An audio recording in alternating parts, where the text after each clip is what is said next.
اس لیے پیدا کیا ہے کہ ہم اللہ رب العالمین کی عبادت کریں، اس کو ایک جانیں، اس کو خالق اور مالک اور وحدہ لا شریک تسلیم کریں.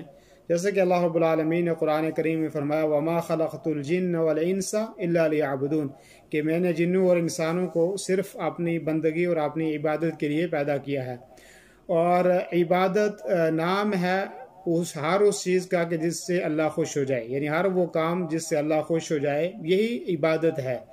اور چاہے وہ اقوال کے ذریعے سے ہو، چاہے وہ افعال کے ذریعے سے ہو، چاہے وہ قرآن کریم پڑھ کر ہو، چاہے وہ دین اور اسلام کی تبلیغ کر کے ہو، چاہے وہ نماز جیسی عبادت کو قائم کر کے ہو. یعنی اقوال اور افعال دونوں کا نام عبادت ہے. اور ظاہری اور باطنی جو بھی عبادت ہوں، ظاہر میں جو عبادتیں ہم کرتے ہیں وہ بھی اللہ کو خوش کرنے کے لیے کرتے ہیں، وہ بھی عبادت ہے. باطنی طور پر ہم جو اللہ رب العالمین کا شکر ادا کرتے ہیں، اس کی تعریف بجا لاتے ہیں، اور یہ بھی اللہ رب العالمین کی عبادت ہے.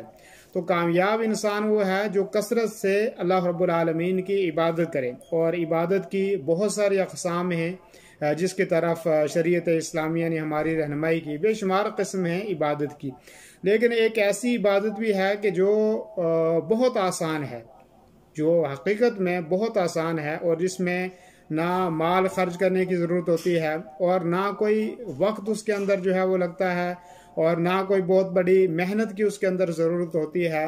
اور اس عبادت کی شان جو ہے وہ بہت عظیم ہے، اور وہ بہت بڑی عبادت ہے.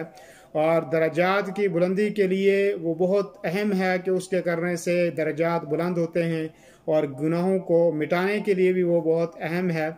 اور ایسی عبادت ہے کہ جس کو چھوٹا انسان بھی کر سکتا ہے اور بڑا انسان بھی کر سکتا ہے، اور عورت بھی کر سکتی ہے اور مرد بھی کر سکتا ہے. اور ایسی عبادت ہے کہ جس کے لیے کوئی خاص وقت یا خاص جگہ کی ضرورت نہیں ہوتی. حتیٰ کہ اس عبادت کے بارے میں فرمایا کہ جہاد فی سبیل اللہ سے بھی اس کا مقام اور اس کا مرتبہ جو ہے وہ بڑھ کر ہے. اور اللہ کے نبی صلی اللہ علیہ وسلم نے فرمایا صحابہ کرام کو کہ الا اخبرکم بخیر اعمالکم، میں تمہارے عملوں میں سے سب سے افضل عمل تم کو نہ بتاؤں، اور ایسا عمل نہ بتاؤں کہ وازکاھا عند ملیککم، جو تمہارے رب کے پاس سب سے زیادہ پاکیزگی کا اور کا باعث ہو، وارفعوها فی درجاتکم، اور تمہارے درجات میں سب سے زیادہ بلندی کا ذریعہ ہو. اور فرمایا وخیر لکم من انفاق الذهب والفضة، اور سونا اور چاندی خرچ کرنے سے بھی زیادہ بہتر ہو.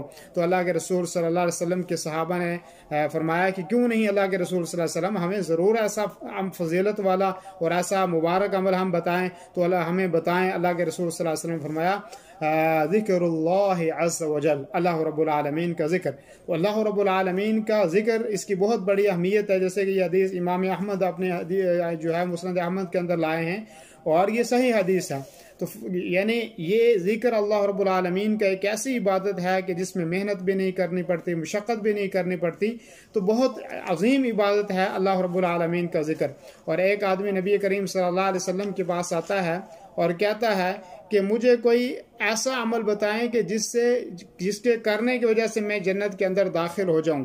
ٹھیک ہے نہیں؟ اور کیونکہ عمل بہت ساری عبادت کی بہت ساری اقسام ہیں جو میرے اوپر مشقت کا باعث بنتی ہیں. مجھے کوئی آسان سا عمل بتائیں، ایک عمل بتائیں جس کے کرنے کی وجہ سے میں جنت میں چلے جاؤں. تو حدیث کے الفاظ ہیں ان رجلا قال یا رسول اللہ ان ابواب الخیر کثیرہ ولا استطیع القیام بکلها. فرمایا کہ اللہ کے رسول صلی اللہ علیہ وسلم خیر کے دروازے بہت سارے ہیں، اور میں سب کی طاقت نہیں رکھتا کہ وہ سب کو میں بجا لاؤں.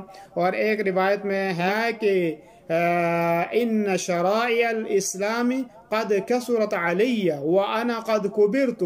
فرمایا کہ دین کے احکام بہت زیادہ ہیں، اور میں جو ہے اس سارے کے سارے اعمال کو، سارے کے سارے احکام کو بجا لانے کی طاقت نہیں رکھتا، میں بوڑھا بھی ہو چکا ہوں، اور مجھے کوئی ایسا عمل بتائیں کہ جس کی وجہ سے میں جس کو کر سکوں. تو اللہ کے نبی صلی اللہ علیہ وسلم نے فرمایا لا يزال لسانك رطبا من بذکر اللہ. فرمایا کہ کوئی وقت تیرے اوپر ایسا خالی نہ ہو کہ جب تیری زبان اللہ کا ذکر نہ کرتی ہو، یعنی لگاتار تیری زبان اللہ رب العالمین کے ذکر سے آشنا ہو، تیری زبان اللہ کا ذکر کرتی رہے۔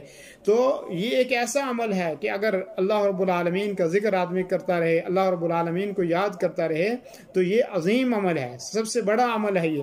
اور